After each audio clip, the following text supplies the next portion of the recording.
Hey, Ralph here. Welcome back to the RHCSA Tip of the Week.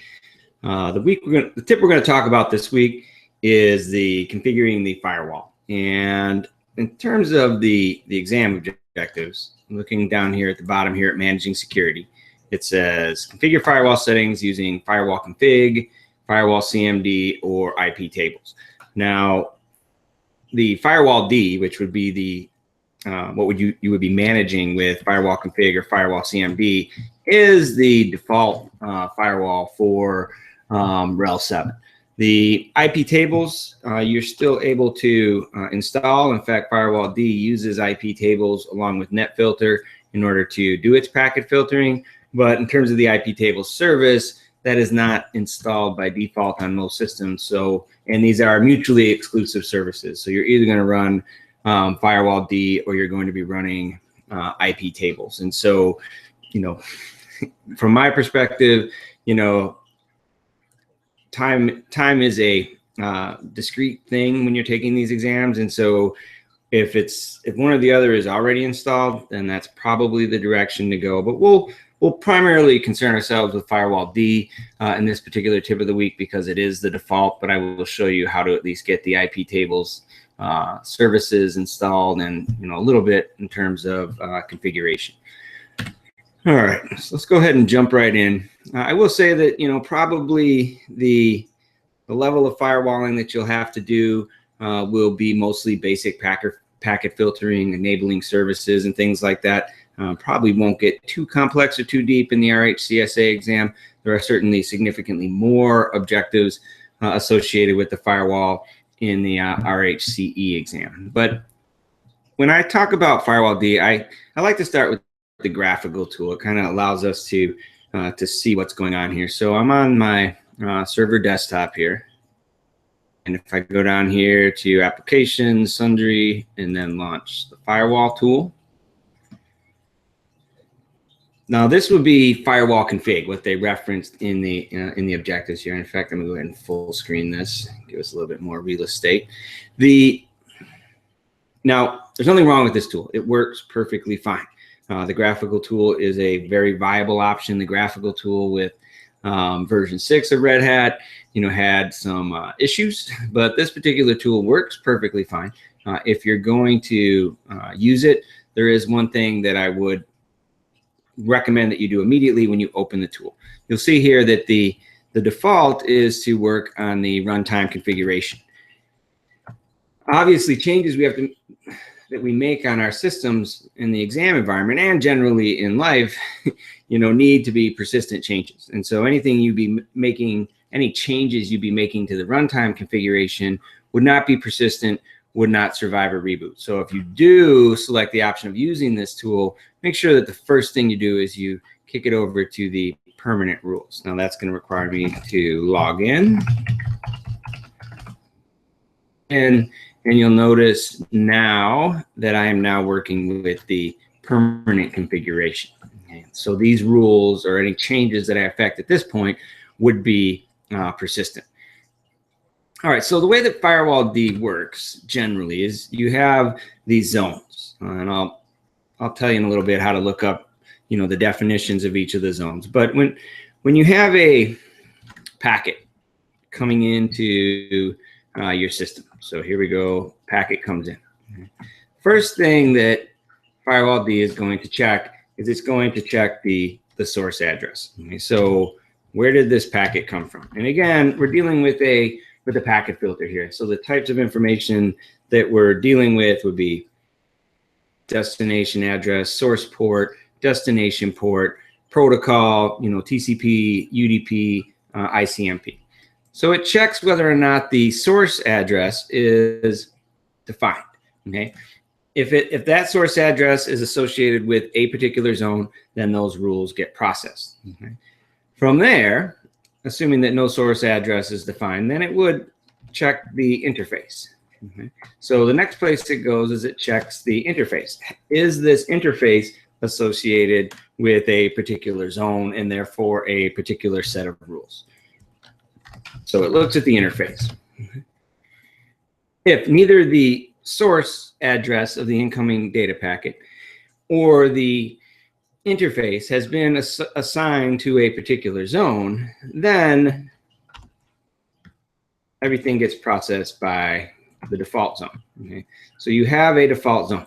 So if it doesn't match on source, doesn't match on interface, then it's going to go to the default zone, which in our particular case is the public zone. And what you would find on an installation is that click on my sources tab here and I click through all my zones. There aren't any particular sources that are defined with these zones. Also, when I click on my interfaces tab, and I go and I click through each of my zones, what you'll see here is there is not, an explicit assignment for any of my interfaces by default to a particular zone. So therefore, everything is going to be processed by the default zone, which in my particular case is assigned to public. All right. So, if, for example, I wanted to block, a particular subnet range, I could do that here by assigning it to the block zone over here on the left, clicking on my sources tab, and then saying, all right, we're going to add the 172.27.4.0 network. And because the first thing it would check would be the source, and because I put that into the block zone, everything, any incoming packet that has a source address that begins with 172.27.4 would be blocked. Okay. Now,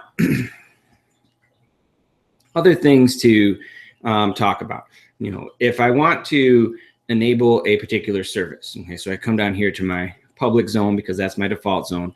If I click on the services tab here, you'll see that there's checkboxes for particular services. Now keep in mind that this is still just a packet filter. So if I check this box that says HTTP, what that really means is it's going to allow, port 80 TCP traffic through the firewall. In fact, you can click on this tab services and it will show you what the definition of HTTP is.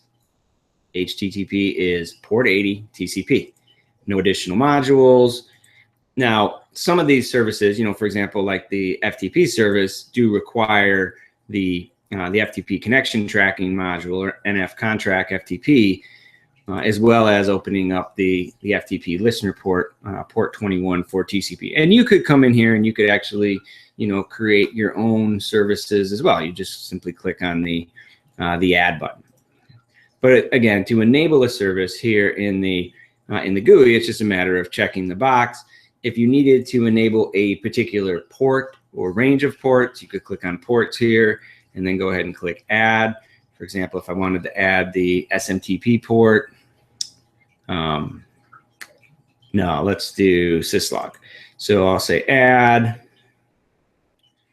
and please enter a port and protocol.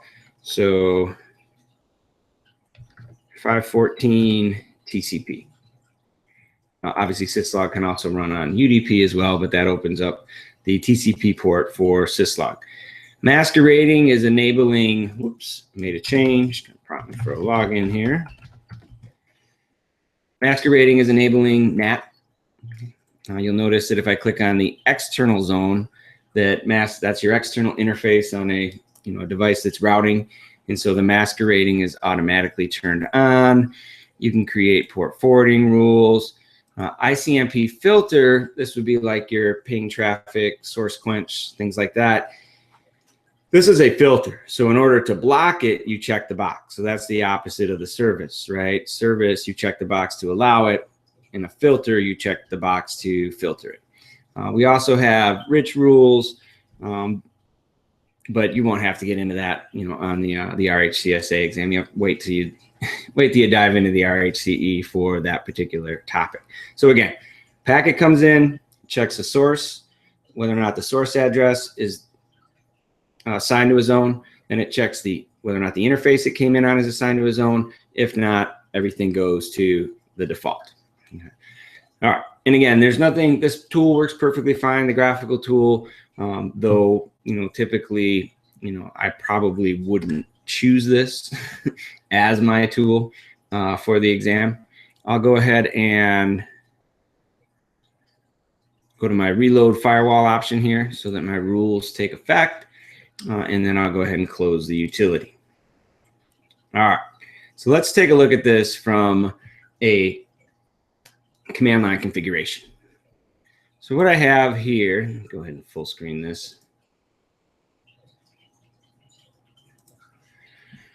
All right. On the left over here, I have my client. And then over here on the right, I've got my server. So starting on the server side of things, we can go ahead and just zoom in on here. The command line tool that we use for configuring Firewalld is something called Firewall -CMD.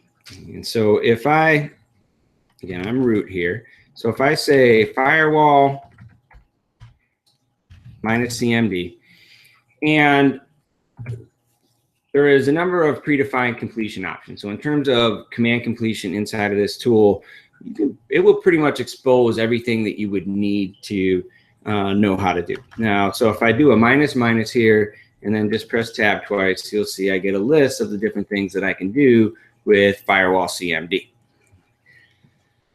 And so we can add a service. So for example, if I say add service, and again, I could just tab and it would give me a list of all of the predefined services. Or if I want to list, I can say list all, and that will show me the configuration for the public zone because it is the default zone. Okay, so you'll see here, there's the HTTP I just added. There's the 514. So even though I did that in the GUI, I reloaded the firewall, it's effectively already there. Okay. So our current configuration here is I installed the FTP server. Let's see if it's running. So I'll say systemctl status on the very secure FTP daemon. It's not loaded, so let's go ahead and get that started.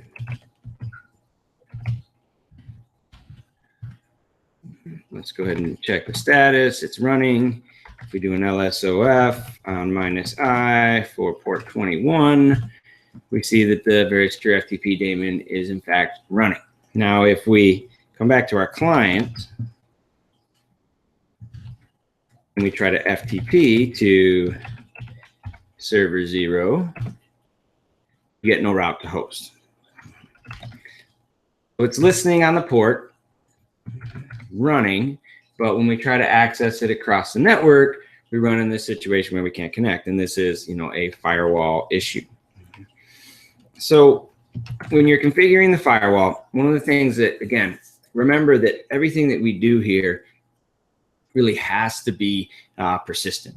And so I want you to get in the habit is when you're creating these rules that you do a Firewall CMD, and the first thing you do is --. Let me go ahead and zoom in here. We don't need to see our client. Do a -- permanent. Okay, so this is going to write it to the permanent configuration. We don't want to write to the runtime configuration. We want to write to the permanent configuration. Now, in this particular case, it's a pretty simple fix, right? I just say add service, and then if I tab twice, it'll show me all the services. In this particular case, the service we want is FTP. Now, problem solved, right? Well, not quite. Okay. If I go back to my client and I try it again, I still get no route to host. And the reason for that is because of where we wrote the rule, right? We wrote the rule to the permanent configuration. So it's not part of our running firewall. If I say firewall CMD and then let's do a list all, you'll see that FTP is not yet listed as a service. Okay. So when you're using that firewall CMD permanent, don't forget the step of after you make the change, you have to do a, let me clear my screen here. You have to say firewall CMD and then a -- reload. So the firewall is reloaded. We'll go ahead and double check that. So I'll say firewall CMD list all, and FTP is now there. So should be working okay. Let's come back over to our client and try to connect to the server one more time, and we connect okay. Log on as anonymous.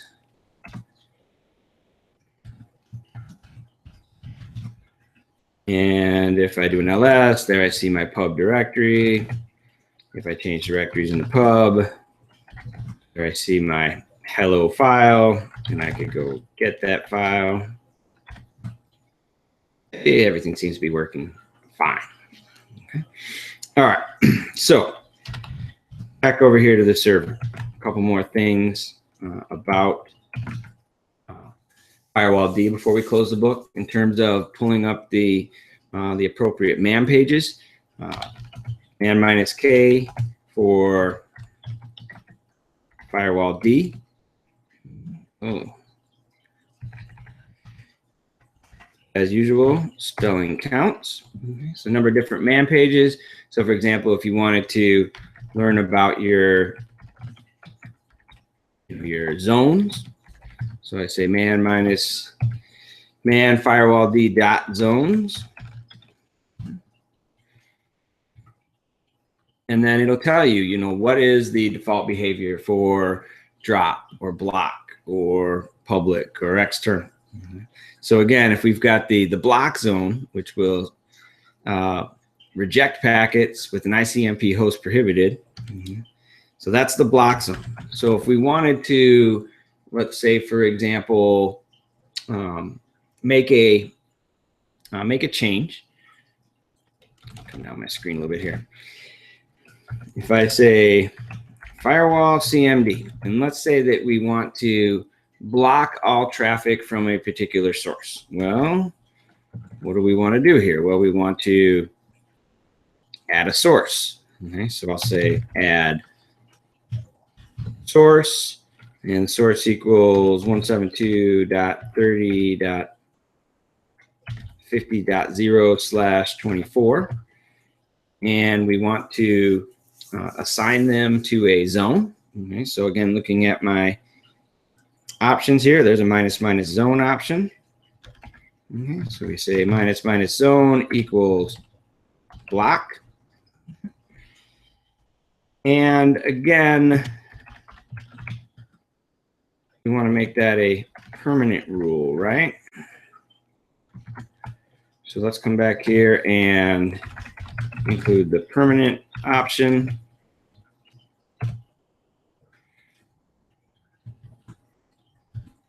Go ahead and reload our firewall. So minus reload.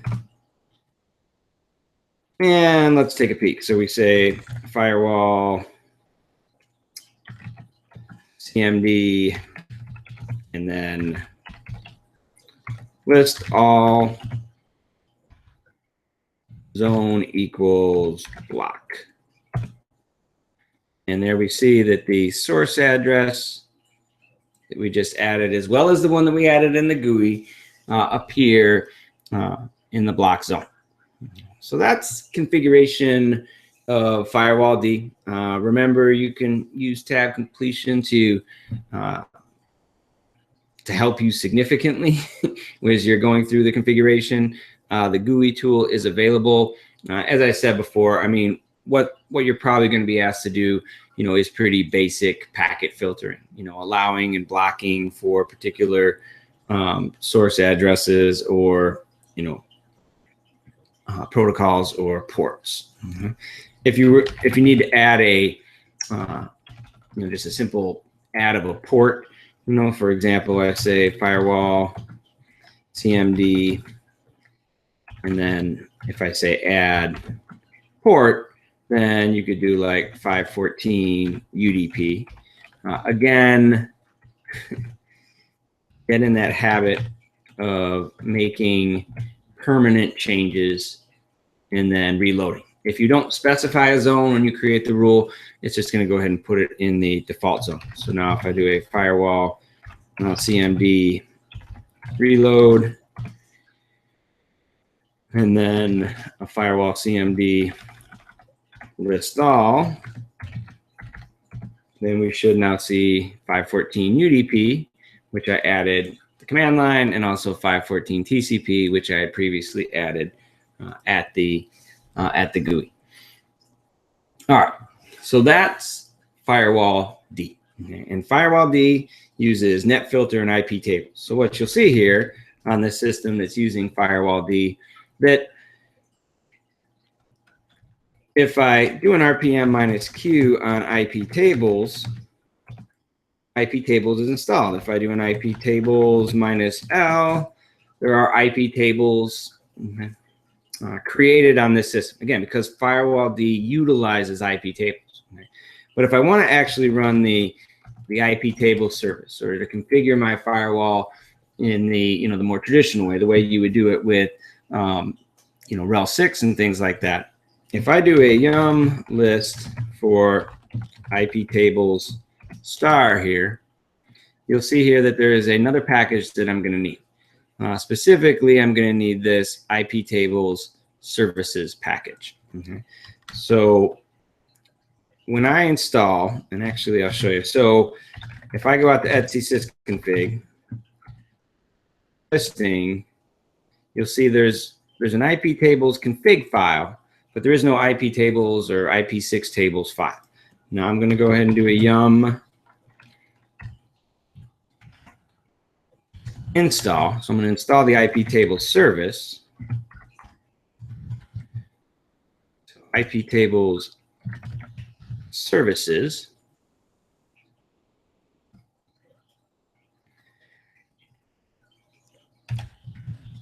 And now if I do a listing in my sysconfig, now I have this IPtables file.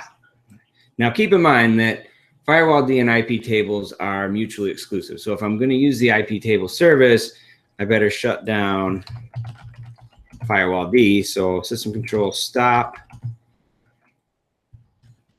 Firewalld, system control disable,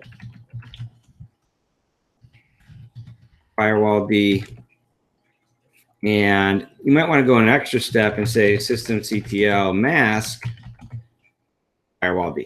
If you mask the service, then even if it gets called or another person tries to start it, watch what will happen. So if I after the service is masked, if I say system control start Firewalld, it'll actually fail because it'll tell me that the service is in fact masked. All right, so I got the firewall shut down. Now, obviously, I'd have to enable the IPtable service. So if I say systemctl enable IPtables, that'll enable the service, and I could say systemctl start IPtables. Now, from a configuration standpoint, I'm not going to really, IPtables is going to read the rules that are defined in this IPtables file in sysconfig. So if I open that up, so